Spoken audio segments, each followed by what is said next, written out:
우리에게 가슴 벅찬 성경의 위대한 장면이 수없이 많습니다.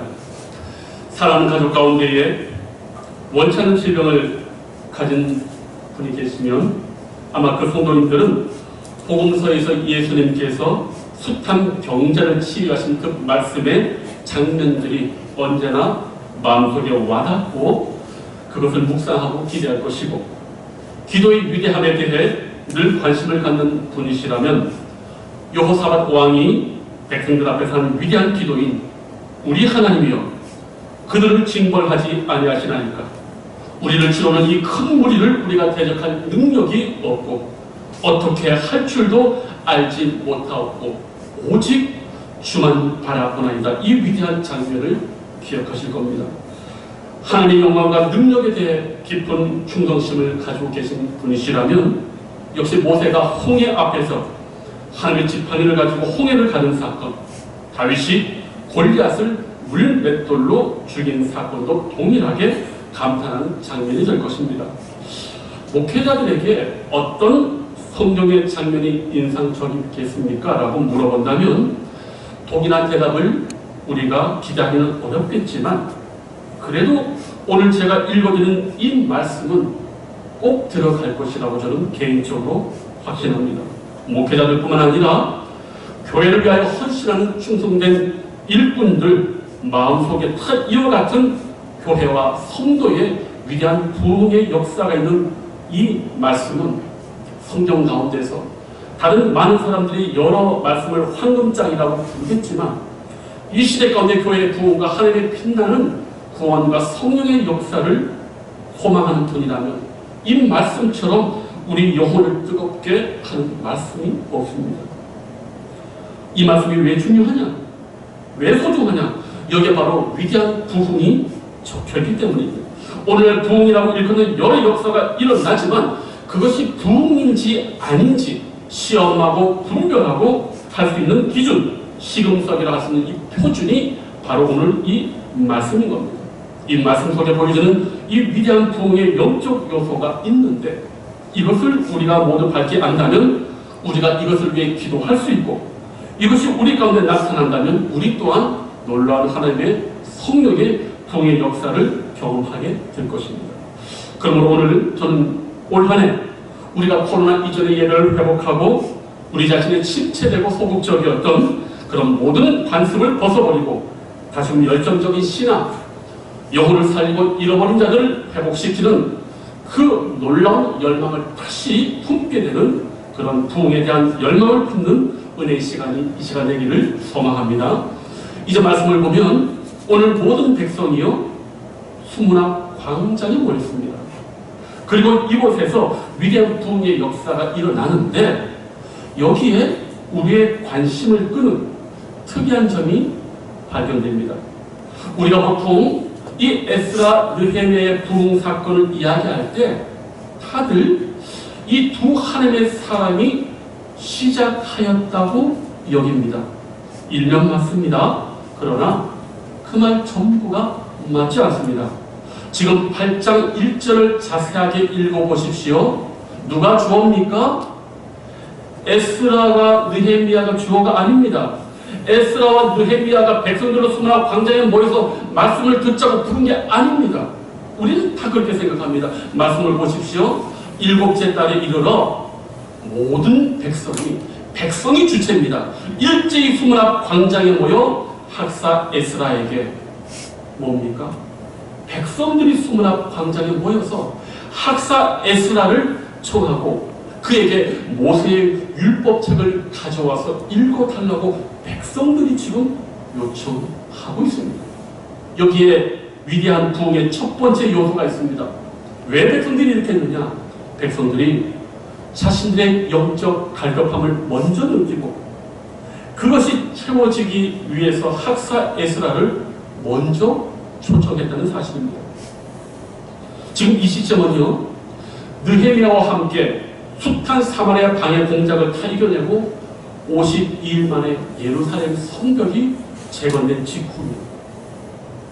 한쪽에는 창과 칼을 들고 한쪽에는 지금으로 말하면 삽 같은 곡괭이를 그릇을 가지고 성벽을 정말 피땀 흘려서 온갖 정치적 협박을 이겨내고 그들이 마침내 신의 도성이라 불리는 예루살렘 도성의 성벽을 재건했습니다.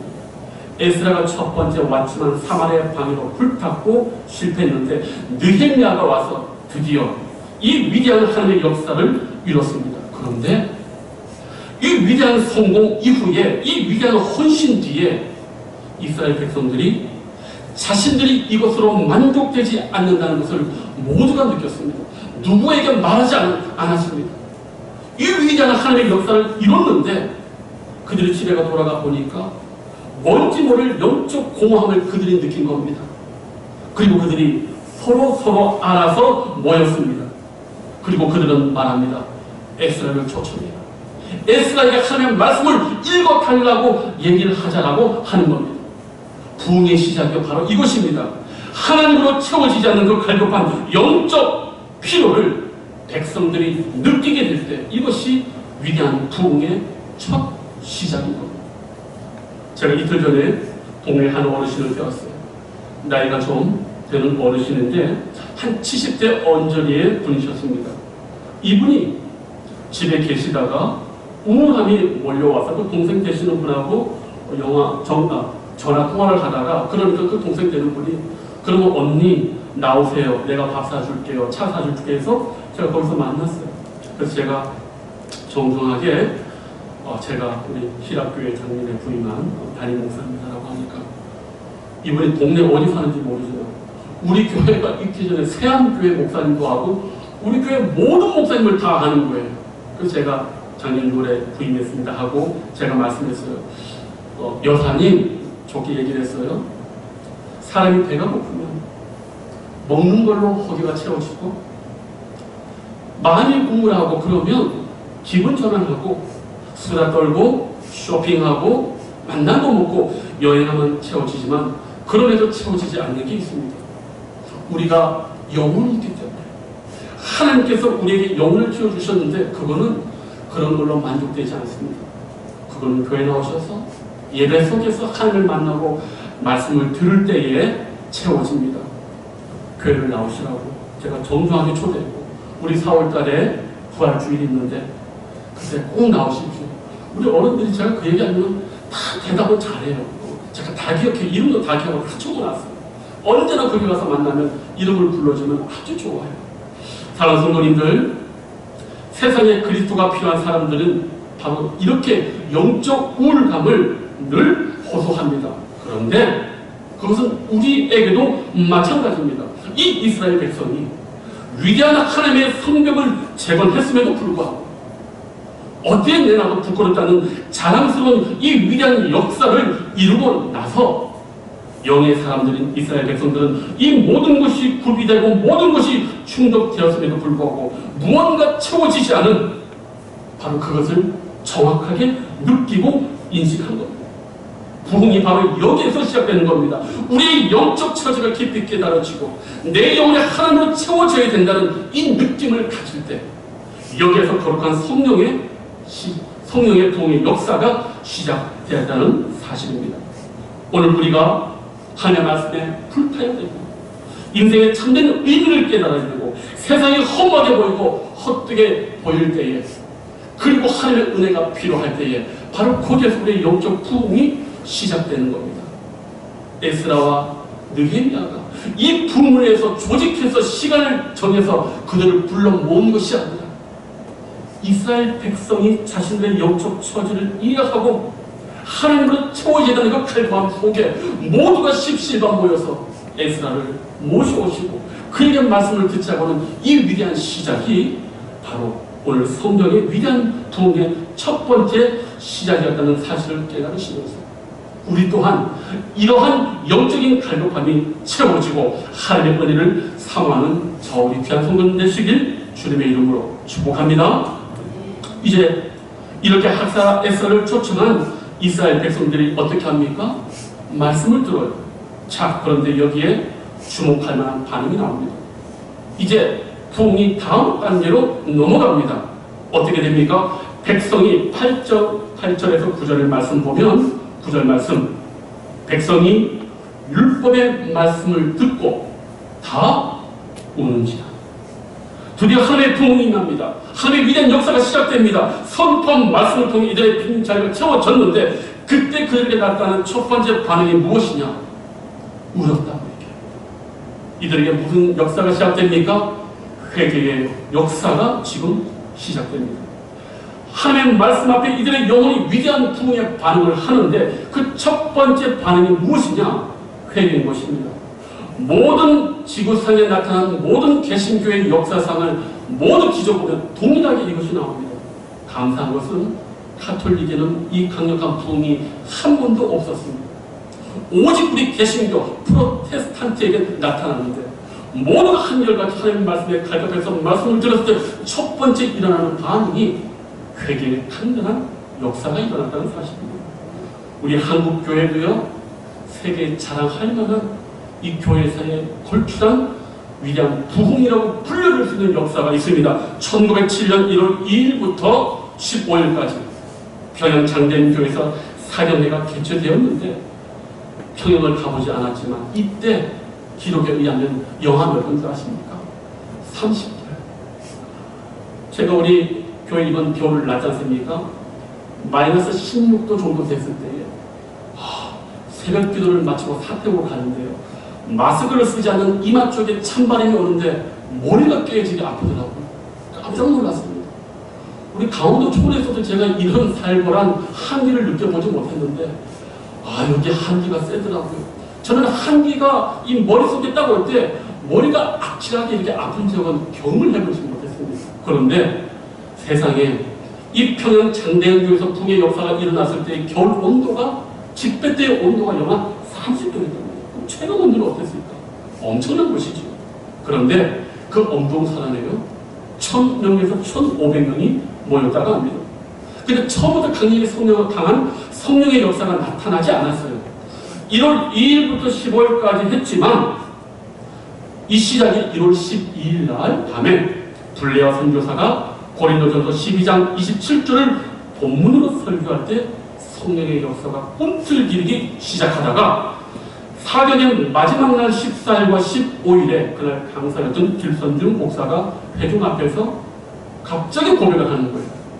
1년 전에 세상을 떠난 친구가 있는데 그 친구가 재산을 관리하도록 부탁을 받았답니다. 그런데 이 길선중 목사가 그 일부를 개인적으로 사취했다는 죄를 고백하게 되었고 이 고백이 회개의 역사를 불러왔고 이때부터 회중들의 죄의 고백이 계속되었고 은밀한 죄가 하나하나씩 고백되기 시작했다고 합니다. 이때의 기록에 보면 마치 바다의 성난 파도 소리처럼 온 백성이 회개를 했다고 이렇게 고백합니다. 그 기록에 보니까 사람의 체면은 이제 다 있어버리고 오직 이때까지 자기들이 배반했던 예수를 향하여 주여 나를 버리지 마소서라고 울부짖을 뿐이었다. 국법에 의해 처벌받든 또 그로 인해 벌을 받거나 죽임을 당하는 그게 문제가 아니었다. 다만 하나님의 용서를 받는 것만이 그들의 유일한 소원이었다. 이렇게 기록하고 있습니다. 그래서 여기에 대한 보고서가 쓰여졌는데 이런 글들이 있어요. 어제 있었던 집회는 내가 경험하지 못한 어떤 말로도 형용할 수 없고 표현할 수 없는 집회였다. 북장로에 보낸 그 기록문에 의하면 우리는 매우 놀라운 은혜를 경험하고 있다. 장대인교회에서 모인 지난밤 집회는 최초의 실제적인 성령의 권능과 임재의 모임이었다. 우리 중 아무도 지금까지 그 이전에 같은 것을 경험하지 못했으며 우리가 웨일스, 인도에서 일어난 부흥에 대해 읽었지만 이번 장대인 교회에서의 성령의 역사는 지금까지 읽었던 그 어떤 것도 능가할 그런 것이었다. 그 회개의 역사를 그렇게 표현했습니다. 우리가 부흥을 소망하고 부흥이 정말 내 심령 가운데 우리 교회 가운데 우리 민족 가운데 왔을 때 그것이 진정한 부흥인지 아닌지를 판별할 수 있는 시공습은 그 말씀 앞에 우리가 회개하고 있는가? 정말 땅을 치며 회개하고 있는가? 이것이 교회 역사가 증명하는 것이고 오늘 성경이 우리에게 증명하고 있는 겁니다.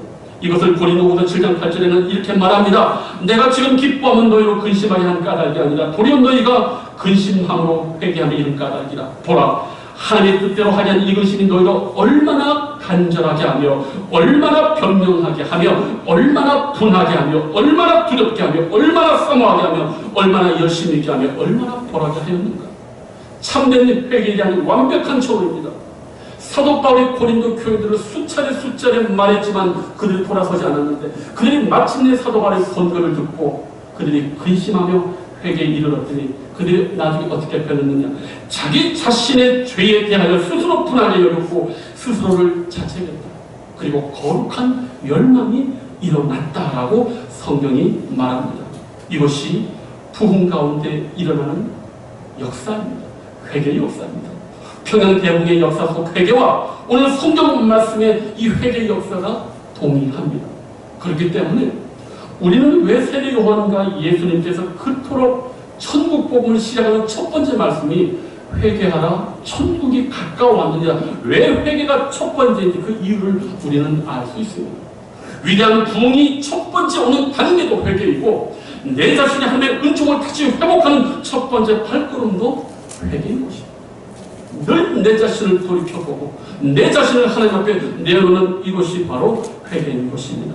오늘 사랑하는 하나님께서 우리 영혼의 부흥을 허락하시고 우리 교회에 새로운 부흥을 허락하신다면 다른 누구가 아닌 내 안에 깊은 회개의 영을 부어주시길 우리 모두 소원하고 간절히 기도할 수 있는 우리 복된 우리 기독교의 귀한 성도님들 되시길 축복합니다. 이제 마지막으로 주목하는 것은 이 부흥의 역사를 경험한 사람들에게 나타나는 이후의 모습인데 이것도 놓칠 수가 없습니다.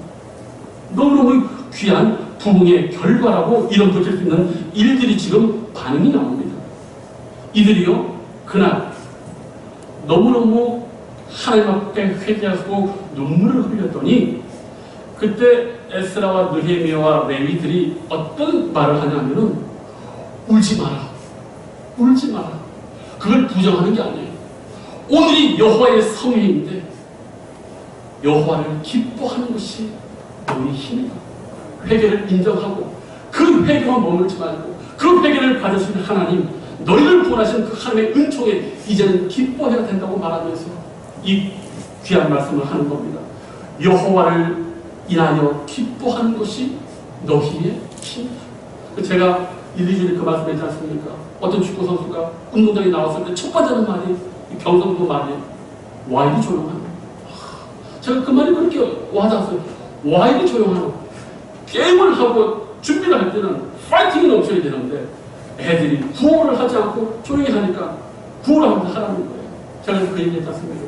하나님의 교회는 기도로 시끄럽든지 은혜로 시끄럽든지 뭔가가 뜨거워야 된다. 뜨거워야 된다. 기도로 뜨겁든지 반가운 소리로 뜨겁든지 저는 그게 너무 좋아요. 그래서 오늘 이분들이요 바로 기뻐합니다. 보니까요 백성이 볶아서 먹고 마시고 나누고 주고 아주 살찐 것, 단 것 이런 거 서로 먹고 기뻐하라고 했어요. 그날이 얼마나 은혜롭게 끝난지 몰라요. 그런데요 놀라운 것은 그 부흥이 강력하게 임한 그 다음 날에도 놀라운 일들이 벌어집니다. 8장 13절 말씀이에요. 그 이튿날 뭇 백성의 족장들과 제사장들과 레위 사람들이 율법의 말씀을 밝히 알고자 하여 학사 에스라에게 모였습니다. 너무너무 귀합니다. 다음 날요 에스라가 있는데 백성의 지도자들이 다시 몰려온 거예요.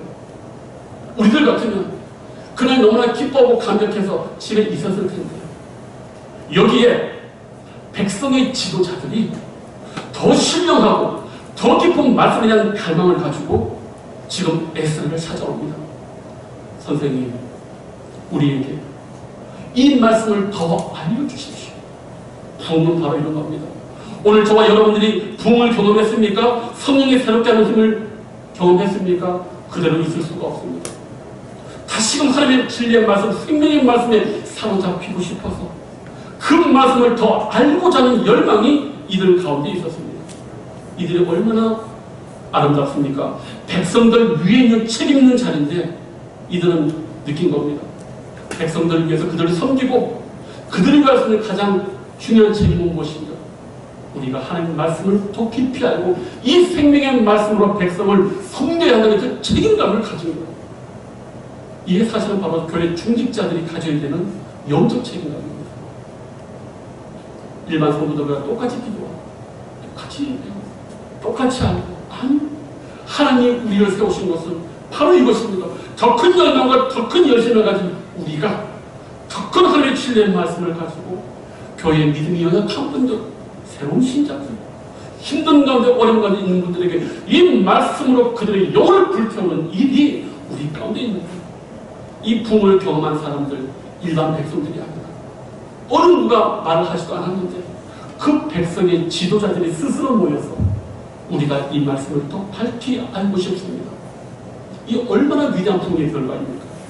그렇기 때문에 사도행전 17장 12절 12절에 베레아에 있는 사람들은 데살로니가에 있는 사람들보다 더 너그러워서 간절한 마음으로 말씀을 받고 이것이 그러한가요? 날마다 성경을 상고함으로 그 중에 믿는 사람이 많고 또 헬라의 귀부인과 남자가 적지 않으니 여기 왜 헬라의 귀부인과 남자가 적지 않다고 말했습니까? 헬라의 귀부인들 복음을 거절하기 딱 좋은 사람들이에요. 온갖 허영과 야망과 은밀한 욕망으로 포장되어 있는 그런 여인들조차도 사도 바울의 뜨거운 말씀을 경험하고 나서 다시금 그 말씀을 읽었다. 남자들 왜 여기 나옵니까? 이 시대가 철학의 시대 아닙니까? 이성적이고 지성적이고 헬라의 문화 속에서 온갖 세속 철학, 정치 철학을 똘쩍 묻힌 남자들이 예수님 믿기 어려운 그 남자들조차 사도 바울의 말씀을 깨닫고 다시금 집에 가서 이 성경의 말씀이 어떠하냐라고 이렇게 펼쳐봤다고 이야기를 합니다. 성경의 위대한 부흥의 결과 뒤에 언제나 이런 반응이 나옵니다.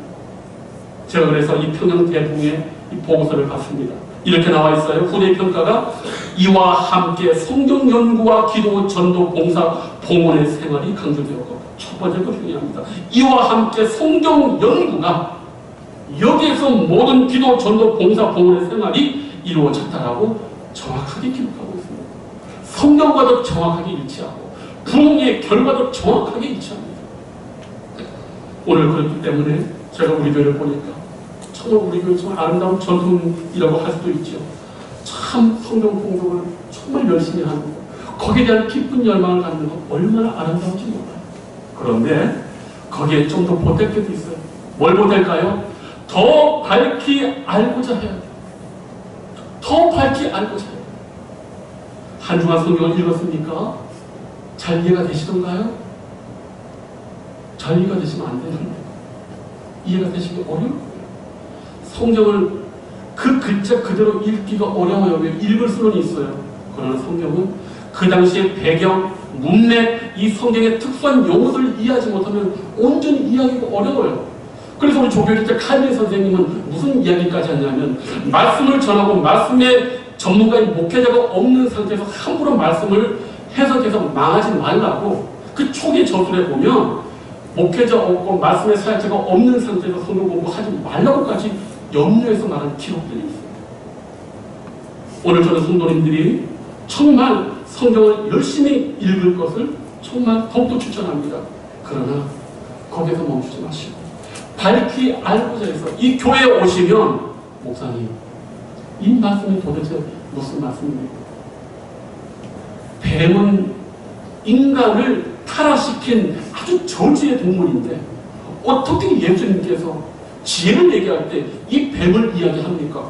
그런 질문들을 하셔야 되는 거예요. 제가 지난주에 왜 이 말씀과 관련해서 말씀드리냐면 최초의 유혹자 사탄을 꼭 기억해야 됩니다. 하수인은 뱀을 시켜서 그가 인간을 타락시킬 때 어떻게 했습니까? 우리 자신에게 직접 위해를 가지 않았어요. 우리의 사업을 망하게 하고 우리의 자식들을 못나게 하고 내 몸에 병을 직접 주지 않았습니다. 하와에게 무엇을 했습니까? 하나님을 의심케 하고 하나님 말씀을 집중하지 못하게 했습니다. 왜? 인간의 번영과 축복은 하나님의 말씀대로 사느냐 안 사느냐에 딸렸는데 그 하나님의 말씀을 별로 신경 쓰지 않고 중요하게 여기지 않고 잘 모르게 하면 자기 소견대로 살고 자기 뜻대로 살다가 나중에는 하나님 믿어도 별거 없네 하고 돌이키기 때문에 사탄이 그것을 노리고 하와로 하여금 하나님 말씀을 집중하지 못하게 하고 하나님 말씀의 독보적과 유일성을 흔드는 그 계략을 하와에게 사탄이 했다는 것을 꼭 기억해야 되는 것입니다. 오늘 사랑하는 성도님들, 새해가 벌써 2개월이 지났습니다. 1개월과 1월과 최근까지는 너무 추워서 정신도 없었는데 이제 날씨도 따뜻해지고 기지개를 펴고 우리 모두 신앙의 도약을 준비해야 할 것입니다. 개구리가 겨울잠에서 깨어나와 점프하고 이리저리 뛰어다니듯이 이제 우리도 더욱더 활기찬 인생, 하나님의 은총 가운데 더 높이 비상을 준비해야 될 줄로 믿습니다. 이것을 가장 강력하게 하는 하나님의 부흥의 능력을 소망하시면서 나의 영적인 상태에 대한 인식과 회개를 통해서 참된 부흥을 소망하고 또 말씀을 삼하고 진리에 불이 타서 역동적이고 기쁨과 은총이 가득한 그러한 빛나는 영광스러운 올 한 해를 우리 모두 기대하시고 그것을 대망하는 저와 여러분 되시길 주님의 이름으로 축복합니다. 기도하겠습니다. 아버지 하나님, 우리에게 거룩한 소망과 열망을 허락하여 주시고 이제 코로나로 회복되는 가운데 있습니다. 주여, 우리의 일상이 회복된 것과 마찬가지로 위대한 성령의 비상하고 예외적인 은총을 더해주셔서 우리도 이 위대한 부흥을 꿈꾸며 소망하며 기도할 수 있는 은총 더하여 주시옵소서. 올 한 해 더욱더 뜨거운 열정과 기도와 전도로 하나님의 교회가 아름답게 성장하고 많은 영혼들이 돌아오는 이 위대한 부흥을 우리에게도 허락하여 주시옵소서. 감사를 주님께 드렸고 예수님의 이름으로 기도하옵나이다. 아멘.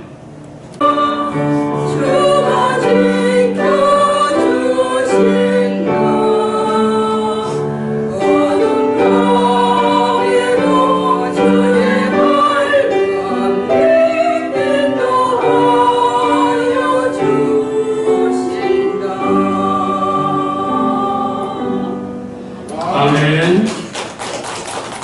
감사합니다. 우리 교회의 전통 소프라노 프린 마돈나들은 에스더에 있는 것 같은데 제가 참 좋아하는 찬양이고 가사가 은혜롭고 우리 에스더 여전도의 저력이 있는데 자주 좀 모시도록 하겠습니다. 우리에게 가슴 벅찬 성경의 위대한 장면이 수없이 많습니다. 사랑하는 가족 가운데에 원치 않는 질병을 가진 분이 계시면 아마 그 성도님들은 복음서에서 예수님께서 숱한 병자를 치유하신 그 말씀의 장면들이 언제나 마음속에 와닿고 그것을 묵상하고 기대할 것이고 기도의 위대함에 대해 늘 관심을 갖는 분이시라면 여호사밧 왕이 백성들 앞에서 하는 위대한 기도인 우리 하나님이여 그들을 징벌하지 아니하시나이까. 우리를 치러오는 이 큰 무리를 우리가 대적할 능력이 없고 어떻게 할 줄도 알지 못하고 오직 주만 바라보나이다. 이 위대한 장면을 기억하실 겁니다. 하나님의 영광과 능력에 대해 깊은 충성심을 가지고 계신 분이시라면 역시 모세가 홍해 앞에서 하나님의 지팡이를 가지고 홍해를 가는 사건, 다윗이 골리앗을 물맷돌로 죽인 사건도 동일하게 감탄하는 장면이 될 것입니다. 목회자들에게 어떤 성경의 장면이 인상적이겠습니까? 라고 물어본다면 독일한 대답을 우리가 기대하기는 어렵겠지만 그래도 오늘 제가 읽어드리는 이 말씀은 꼭 들어갈 것이라고 저는 개인적으로 확신합니다. 목회자들뿐만 아니라 교회를 위하여 헌신하는 충성된 일꾼들 마음속에 다 이와 같은 교회와 성도의 위대한 부흥의 역사가 있는 이 말씀은 성경 가운데서 다른 많은 사람들이 여러 말씀을 황금장이라고 부르겠지만 이 시대 가운데 교회의 부흥과 하나님의 빛나는 구원과 성령의 역사를 소망하는 분이라면 이 말씀처럼 우리 영혼을 뜨겁게 하는 말씀이 없습니다. 이 말씀이 왜 중요하냐? 왜 소중하냐? 여기에 바로 위대한 부흥이 적혀있기 때문입니다. 오늘 부흥이라고 일컫는 여러 역사가 일어나지만 그것이 부흥인지 아닌지 시험하고 분별하고 할 수 있는 기준, 시금석이라 할 수 있는 이 표준이 바로 오늘 이 말씀인 겁니다. 이 말씀 속에 보여지는 이 위대한 부흥의 영적 요소가 있는데 이것을 우리가 모두 밝게 안다면 우리가 이것을 위해 기도할 수 있고 이것이 우리 가운데 나타난다면 우리 또한 놀라운 하나님의 성령의 부흥의 역사를 경험하게 될 것입니다. 그러므로 오늘 저는 올 한 해 우리가 코로나 이전의 예배를 회복하고 우리 자신의 침체되고 소극적이었던 그런 모든 관습을 벗어버리고 다시금 열정적인 신앙, 영혼을 살리고 잃어버린 자들을 회복시키는 그 놀라운 열망을 다시 품게 되는 그런 부흥에 대한 열망을 품는 은혜의 시간이 이 시간 되기를 소망합니다. 이제 말씀을 보면 오늘 모든 백성이요 수문 앞 광장에 모였습니다. 그리고 이곳에서 위대한 부흥의 역사가 일어나는데 여기에 우리의 관심을 끄는 특이한 점이 발견됩니다. 우리가 보통 이 에스라 느헤미야의 부흥 사건을 이야기할 때 다들 이 두 하나님의 사람이 시작하였다고 여깁니다. 일면 맞습니다. 그러나 그 말 전부가 맞지 않습니다. 지금 8장 1절을 자세하게 읽어보십시오. 누가 주어입니까? 에스라와 느헤미야가 주어가 아닙니다. 에스라와 느헤미야가 백성들로 수문화 광장에 모여서 말씀을 듣자고 부른 게 아닙니다. 우리는 다 그렇게 생각합니다. 말씀을 보십시오. 7째 달에 이르러 모든 백성이 주체입니다. 일제히 수문화 광장에 모여 학사 에스라에게 뭡니까? 백성들이 수문화 광장에 모여서 학사 에스라를 청하고 그에게 모세의 율법책을 가져와서 읽어달라고 백성들이 지금 요청하고 있습니다. 여기에 위대한 부흥의 첫 번째 요소가 있습니다. 왜 백성들이 이렇게 했느냐? 백성들이 자신들의 영적 갈급함을 먼저 느끼고 그것이 채워지기 위해서 학사 에스라를 먼저 초청했다는 사실입니다. 지금 이 시점은요, 느헤미야와 함께 숱한 사마리아 방해 공작을 다 이겨내고 52일 만에 예루살렘 성벽이 재건된 직후입니다. 한쪽에는 창과 칼을 들고 한쪽에는 지금으로 말하면 삽 같은 곡괭이를 그런 걸 가지고 성벽을 정말 피땀 흘려서 온갖 정치적 협박을 이겨내고 그들이 마침내 신의 도성이라 불리는 예루살렘 도성의 성벽을 재건했습니다.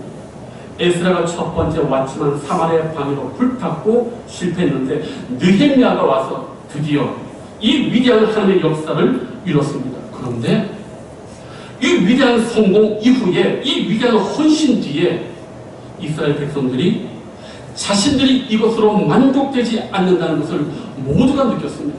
누구에게 말하지 않았습니다. 이 위대한 하나님의 역사를 이뤘는데 그들이 집에 돌아가 보니까 뭔지 모를 영적 공허함을 그들이 느낀 겁니다. 그리고 그들이 서로 알아서 모였습니다. 그리고 그들은 말합니다. 에스라를 초청해라.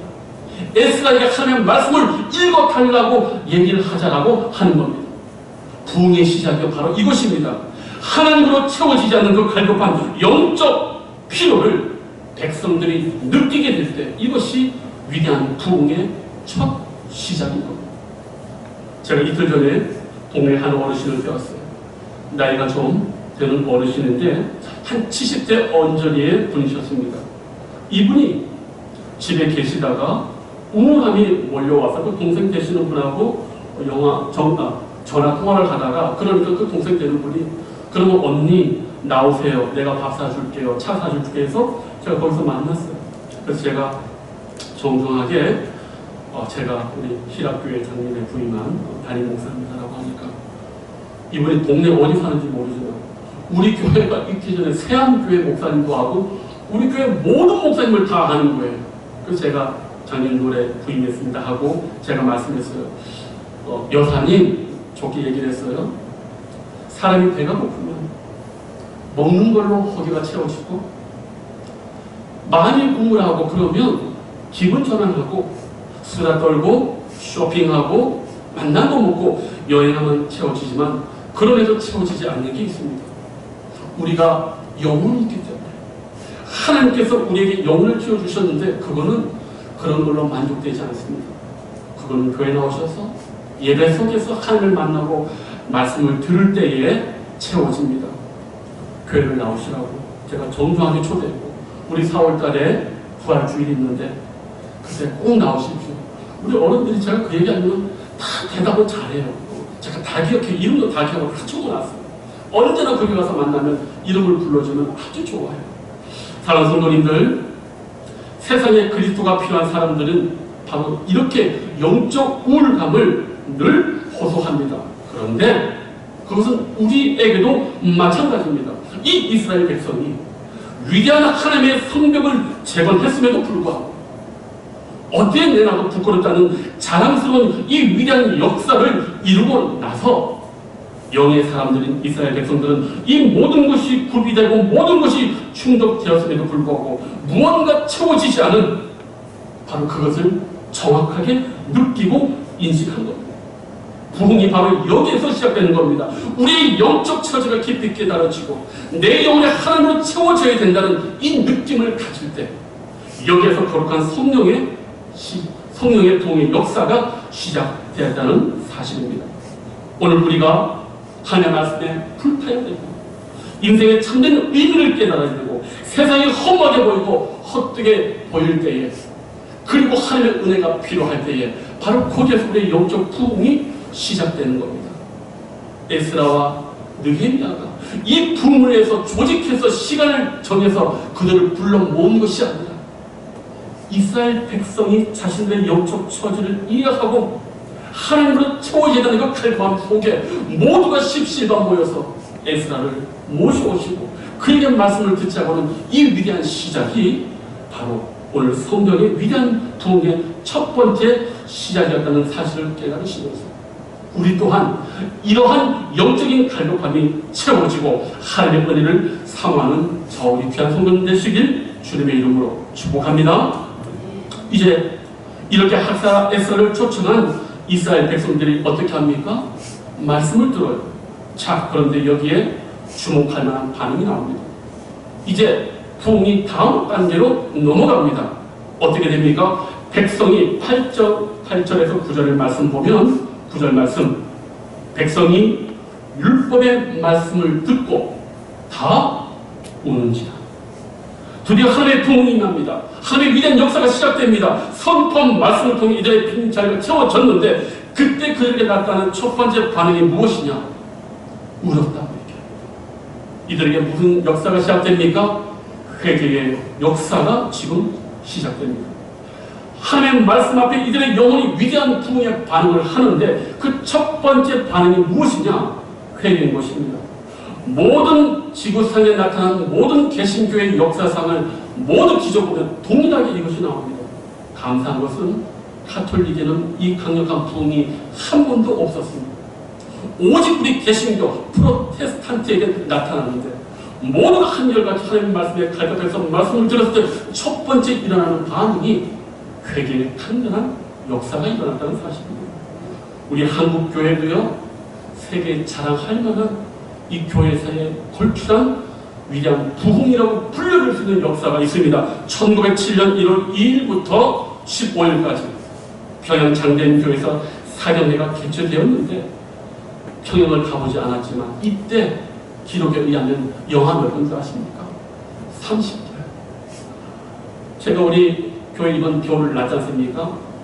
마이너스 16도 정도 됐을 때에 새벽 기도를 마치고 사택으로 가는데요.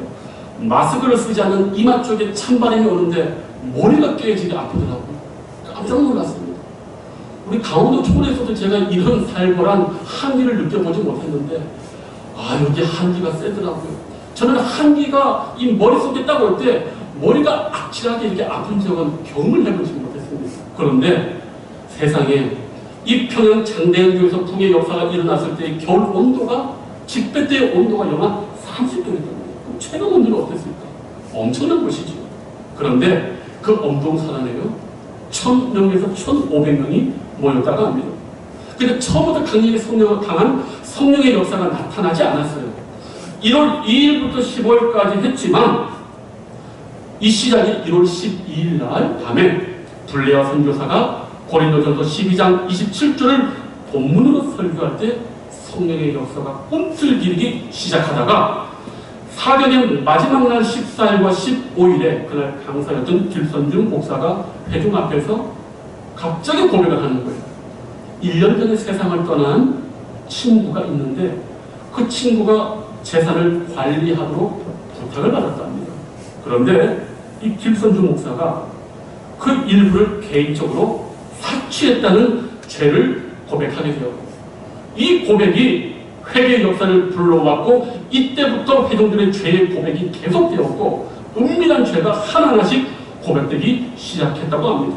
이때의 기록에 보면 마치 바다의 성난 파도 소리처럼 온 백성이 회개를 했다고 이렇게 고백합니다. 그 기록에 보니까 사람의 체면은 이제 다 있어버리고 오직 이때까지 자기들이 배반했던 예수를 향하여 주여 나를 버리지 마소서라고 울부짖을 뿐이었다. 국법에 의해 처벌받든 또 그로 인해 벌을 받거나 죽임을 당하든 그게 문제가 아니었다. 다만 하나님의 용서를 받는 것만이 그들의 유일한 소원이었다. 이렇게 기록하고 있습니다. 그래서 여기에 대한 보고서가 쓰여졌는데 이런 글들이 있어요. 어제 있었던 집회는 내가 경험하지 못한 어떤 말로도 형용할 수 없고 표현할 수 없는 집회였다. 북장로에 보낸 그 기록문에 의하면 우리는 매우 놀라운 은혜를 경험하고 있다. 장대현교에서 모인 지난밤 집회는 최초의 실제적인 성령의 권능과 임재의 모임이었다. 우리 중 아무도 지금까지 그 이전에 같은 것을 경험하지 못했으며 우리가 웨일스, 인도에서 일어난 부흥에 대해 읽었지만 이번 장대현 교회에서의 성령의 역사는 지금까지 읽었던 그 어떤 것도 능가할 그런 것이었다. 그 회개의 역사를 그렇게 표현했습니다. 우리가 부흥을 소망하고 부흥이 정말 내 심령 가운데 우리 교회 가운데 우리 민족 가운데 왔을 때 그것이 진정한 부흥인지 아닌지를 판별할 수 있는 시공성은 그 말씀 앞에 우리가 회개하고 있는가? 정말 땅을 치며 회개하고 있는가? 이것이 교회 역사가 증명하는 것이고 오늘 성경이 우리에게 증명하고 있는 겁니다. 이것을 고린도후서 7장 8절에는 이렇게 말합니다. 내가 지금 기뻐하면 너희로 근심하게 한 까닭이 아니라 도리어 너희가 근심함으로 회개하며 이른 까닭이라. 보라, 하나님의 뜻대로 하지 않은 이 근심이 너희가 얼마나 간절하게 하며 얼마나 변명하게 하며 얼마나 분하게 하며 얼마나 두렵게 하며 얼마나 사모하게 하며 얼마나 열심히 있게 하며 얼마나 벌하게 하였는가. 참된 회개에 대한 완벽한 처우입니다. 사도 바울이 고린도 교회들을 수차례 말했지만 그들이 돌아서지 않았는데 그들이 마침내 사도 바울의 권고를 듣고 그들이 근심하며 회개에 이르렀더니 그들이 나중에 어떻게 변했느냐. 자기 자신의 죄에 대하여 스스로 분하게 여겼고 스스로를 자책했다. 그리고 거룩한 멸망이 일어났다라고 성경이 말합니다. 이것이 부흥 가운데 일어나는 역사입니다. 회개의 역사입니다. 평양 대붕의 역사 속 회개와 오늘 성경 말씀의 이 회개의 역사가 동일합니다. 그렇기 때문에 우리는 왜 세례 요한과 예수님께서 그토록 천국 복음을 시작하는 첫 번째 말씀이 회개하라 천국이 가까워왔느냐, 왜 회개가 첫 번째인지 그 이유를 우리는 알 수 있습니다. 위대한 부흥이 첫 번째 오는 단계도 회개이고 내 자신이 하나님의 은총을 다시 회복하는 첫 번째 발걸음도 회개인 것입니다. 늘 내 자신을 돌이켜보고 내 자신을 하나님 앞에 내어놓는 이것이 바로 회개인 것입니다. 오늘 사랑하는 하나님께서 우리 영혼의 부흥을 허락하시고 우리 교회의 새로운 부흥을 허락하신다면 다른 누구가 아닌 내 안에 깊은 회개의 영을 부어주시길 우리 모두 소원하고 간절히 기도할 수 있는 우리 복된 우리 기독교의 귀한 성도님들 되시길 축복합니다. 이제 마지막으로 주목하는 것은 이 부흥의 역사를 경험한 사람들에게 나타나는 이후의 모습인데 이것도 놓칠 수가 없습니다. 너무너무 귀한 부흥의 결과라고 이름 붙일 수 있는 일들이 지금 반응이 나옵니다. 이들이요, 그날 너무너무 하나님 앞에 회개하고 눈물을 흘렸더니 그때 에스라와 느헤미야와 레위들이 어떤 말을 하냐면은 울지 마라, 울지 마라. 그걸 부정하는 게 아니에요. 오늘이 여호와의 성회인데 여호와를 기뻐하는 것이 너희 힘이다. 회개를 인정하고 그 회개만 머물지 말고 그 회개를 받으신 하나님, 너희를 구원하신 그 하나님의 은총에 이제는 기뻐해야 된다고 말하면서 이 귀한 말씀을 하는 겁니다. 여호와를 인하여 기뻐하는 것이 너희의 힘이다. 제가 1, 2주에 그 말씀했지 않습니까? 어떤 축구 선수가 운동장에 나왔을 때 첫 번째 하는 말이 경상도 말이 와인이 조용합니다. 제가 그 말이 그렇게 와닿았어요. 와 이리 조용하노. 게임을 하고 준비를 할 때는 파이팅이 넘쳐야 되는데 애들이 구호를 하지 않고 조용히 하니까 구호를 하면서 하라는 거예요. 제가 그 얘기 했습니다. 하나님의 교회는 기도로 시끄럽든지 은혜로 시끄럽든지 뭔가가 뜨거워야 된다. 뜨거워야 된다. 기도로 뜨겁든지 방언 소리로 뜨겁든지 저는 그게 너무 좋아요. 그래서 오늘 이분들이요 바로 기뻐합니다. 보니까요 백성이 볶아서 먹고 마시고 나누고 주고 아주 살찐 것, 단 것 이런 거 서로 먹고 기뻐하라고 했어요. 그날이 얼마나 은혜롭게 끝난지 몰라요. 그런데요 놀라운 것은 그 부흥이 강력하게 임한 그 다음 날에도 놀라운 일들이 벌어집니다. 8장 13절 말씀이에요. 그 이튿날 뭇 백성의 족장들과 제사장들과 레위 사람들이 율법의 말씀을 밝히 알고자 하여 학사 에스라에게 모았습니다. 너무너무 귀합니다. 다음 날요 에스라가 있는데 백성의 지도자들이 다시 몰려온 거예요. 우리들 같으면 그냥 너무나 기뻐하고 감격해서 집에 있었을 텐데 여기에 백성의 지도자들이 더 신령하고 더 깊은 말씀에 대한 갈망을 가지고 지금 에스라를 찾아옵니다. 선생님, 우리에게 이 말씀을 더 알려주십시오. 부흥은 바로 이런 겁니다. 오늘 저와 여러분들이 부흥을 경험했습니까? 성령의 새롭게 하는 힘을 경험했습니까? 그대로 있을 수가 없습니다. 다시금 하나님의 진리의 말씀, 생명의 말씀에 사로잡히고 싶어서 그 말씀을 더 알고자 하는 열망이 이들 가운데 있었습니다. 이들이 얼마나 아름답습니까? 백성들 위에 있는 책 있는 자리인데 이들은 느낀 겁니다. 백성들을 위해서 그들을 섬기고 그들을 위해서 있는 가장 중요한 책임은 무엇인가? 우리가 하나님의 말씀을 더 깊이 알고 이 생명의 말씀으로 백성을 섬겨야 한다는 그 책임감을 가진 거예요. 이게 사실은 바로 교회 중직자들이 가져야 되는 영적 책임감입니다. 일반 성도들과 똑같이 기도하고 똑같이 얘기하고 똑같이 하고 아니 하나님이 우리를 세우신 것은 바로 이것입니다.